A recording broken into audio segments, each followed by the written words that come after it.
Retornamos ao programa Direito e Dever e Cidadania em Ação. Hoje nós estamos entrevistando o professor Alexandre Stolano, a quem está esclarecendo sobre a educação, sobre o ensino.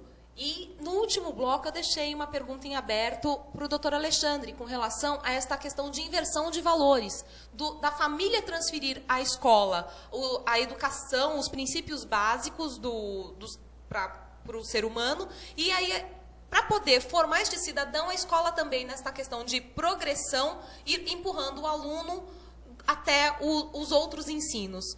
Como que o senhor vê essa questão, doutor Alexandre? É um ponto bastante interessante, né, essa questão da familiarização da educação. A gente, cada vez mais, né, as vicissitudes da vida moderna leva que as pessoas transfiram a responsabilidade da educação de seus filhos para a escola, mas não abrem mão que a gente chame as professoras de tia, porque faz parte da nossa família ampliada, né? E depois reclamamos que não existe mais o respeito com os professores que existia antigamente, né? Ora, pois a gente não necessariamente respeita a tia da gente, que é uma pessoa bacana, que faz parte da família e etc. Por que eu vou respeitar uma pessoa que tem o nome de tia, né? Mas isso é só uma consideração. É um grande problema. Educação é algo que deve ser dado em família. Mas como se dar educação em família se mais da metade da educação brasileira teve pouco acesso à educação, ou não completou a sua educação, muito menos o ensino médio?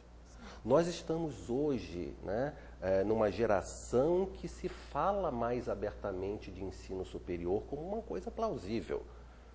Eu, quando tinha 18 anos e que eu entrei para o ensino superior, meu pai tinha 11 irmãos, minha mãe 15. Eu fui o primeiro da geração seguinte a entrar para uma instituição de ensino superior.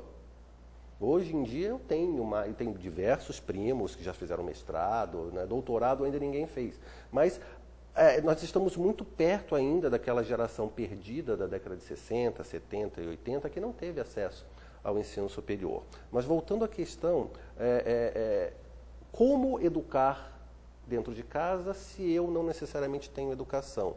Então os pais, eles se sentem mais à vontade ou menos preocupados se eles transferem para alguém que tem essa educação para dar, que é a escola. Só que não necessariamente os professores estão tão bem formados quanto eles eram no passado. O aumento populacional no Brasil, essa bolha populacional que nós tivemos na década de 60, 70 e que só começou a reduzir depois, isso demandou uma série de novas escolas, né? Em 1970, na Copa, nós tínhamos 90 milhões em ação. Hoje nós somos 190, chegando a 200 milhões de brasileiros. Nós temos uma infinidade, milhões e milhões de alunos cursando da primeira até a 9ª série.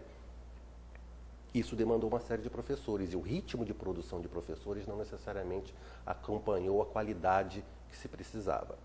Mas vamos lembrar o caso da Coreia. A Coreia é um país muito menor do que o nosso e que resolveu, na década de 50 do século passado, fazer uma revolução na educação. E o que se cobrava naquela época? Que as avós dessem apoio à educação de seus netos. O grande mote da época era o seguinte: filho, você sai da escola, você vai para casa, você vai ter uma avó para cuidar de você, para lhe dar educação. Em 50 anos, a Coreia conseguiu modificar totalmente a sua sociedade, em termos sociais, em termos tecnológicos, em termos políticos. Hoje a Coreia é uma potência industrial, uma potência tecnológica que suplantou muito o Brasil, lamentavelmente. O Brasil ainda é um país maior, porque é um país maior, tem uma população maior e uma economia maior. Mas em termos de agilidade, de tecnologia, de rapidez, de uma economia mais dinâmica, a Coreia já nos suplantou há muito tempo. Muito interessante. Doutor Alexandre, em relação à iniciativa do governo, né? Na sua opinião, a educação ela está mais ligada à iniciativa privada ou ao governo? O que dificulta a ação mais efetiva do governo por parte do poder público, na sua opinião? Olha, nós temos o Ministério da Educação, que traça, né, objetivos, que divide com o legislativo a responsabilidade por traçar, identificar novas políticas para a educação, mas em cada estado nós temos a Secretaria Estadual de Educação. Volto a dizer, a gente tem um problema de continuidade ou de, como eu vou dizer, de políticas que sejam compartilhadas entre os diversos entes políticos. Creio que isso causa uma série de problemas. Mas vamos lembrar que o poder público é o poder regulador. Uma coisa é o poder regulador, outra coisa é a oferta. Hoje, no Brasil, no ensino superior, 75% das vagas são oferecidas pelo ensino privado, ensino particular, e apenas 25% pelo ensino público gratuito.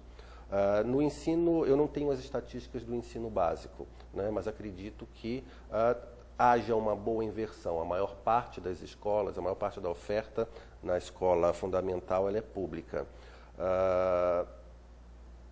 O que acontece, né?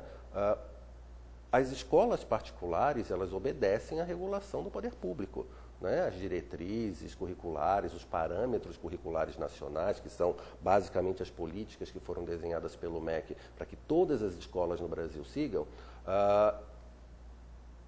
as escolas particulares o seguem. A questão é justamente aquela que eu disse: formação de professores, formação de gestores de educação. O setor particular, ele consegue ser mais ágil do que o setor público. O setor público, ele é totalmente controlado e autocontrolado, né, para que a gente não tenha desperdício, mesmo que o haja, mas que a gente não tenha desperdício de recursos públicos. Então, no setor particular, você vê uma agilidade maior de formação de professores, uma possibilidade maior de pagamento de salários e que acaba levando os melhores professores para o setor particular. Os melhores gestores, diretores de escola, que são uma parte importante do processo educacional, para a área particular. Então, essa dicotomia entre público e particular é uma questão da operação. A regulação, a responsabilidade é do poder público. E quanto melhor o poder público regular, sem apertar amarras, mas permitir que o processo seja amplo, que seja bom, melhor para o setor como um todo, seja público, seja particular. Doutor Alexandre, falando então dessa ampliação, dessa questão do setor público, do privado, dessa questão de melhoria, nós observamos que novas metodologias de ensino têm surgido e têm gerado polêmicas, né? E vem dividindo muito a opinião das pessoas, de educadores, até das próprias pessoas que buscam este ensino. Na sua opinião, quais foram as mudanças mais significativas da escola moderna em relação à escola antiga? Olha, existem duas dimensões aí para a gente considerar. Uma delas são filosofias educacionais. Então, em termos de filosofias educacionais, eu tenho uma miríade de filosofias que vêm sendo construídas ao longo dos últimos séculos, eu diria, e que vêm sendo aplicadas principalmente na educação básica. A educação superior, que tem um viés muito forte de tecnologia e trabalho, você, em termos de filosofia, você não altera muita coisa. Aí sim você tem as metodologias, que é uma outra dimensão. E aí no ensino superior você tem também uma série de metodologias ao longo das últimas décadas, eu diria, que vem impactando o ensino superior. Por exemplo, em medicina você tem o PBL, que é um ensino baseado em problemas, um ensino baseado em casos. Em administração de empresas, em outras áreas, você tem um ensino baseado em casos. Por exemplo, você apresenta o caso ou o problema e os alunos têm que buscar a teoria para conseguir resolver aquele problema. Então, você tem uma oportunidade de fazer algumas melhorias, sem substituir o esforço contínuo e dedicado à leitura, ao estudo, a fazer provas, etc. E você tem, mais recentemente, com o avanço da tecnologia em geral, e em especial de transmissão via satélite e internet, a gente tem a possibilidade de ter um ensino à distância. O que não é uma coisa nova, é uma coisa bem antiga. Lembre-se, no Brasil, do Instituto Universal, que fazia cursos de radioeletrônica desde a década de 60. Nas prisões americanas, na década de 50 do século passado, você tinha uma série de cursos à distância para a formação dos presos, para quando eles saíssem de lá, tivessem algum tipo de ofício que pudessem fazer. E era tudo feito pelo correio. O Exército Brasileiro teve uma grande operação, eu não sei hoje como funciona, mas tinha uma grande operação de ensino à distância baseado em apostilas e transmissão por rádio, que operava em localidades remotas. Imagina um sargento servindo numa fronteira na Amazônia. Né? Como é que ele pode continuar os estudos dele? Existiam até cursos de pós-graduação. Eu perdi um pouco de contato e aí acabo não sabendo como está isso hoje, mas eu tenho certeza que continuou esse processo. Só que com a internet, você, que está hoje em todo lugar, você consegue ter uma transmissão de conteúdos e um acompanhamento do aluno de uma forma mais objetiva.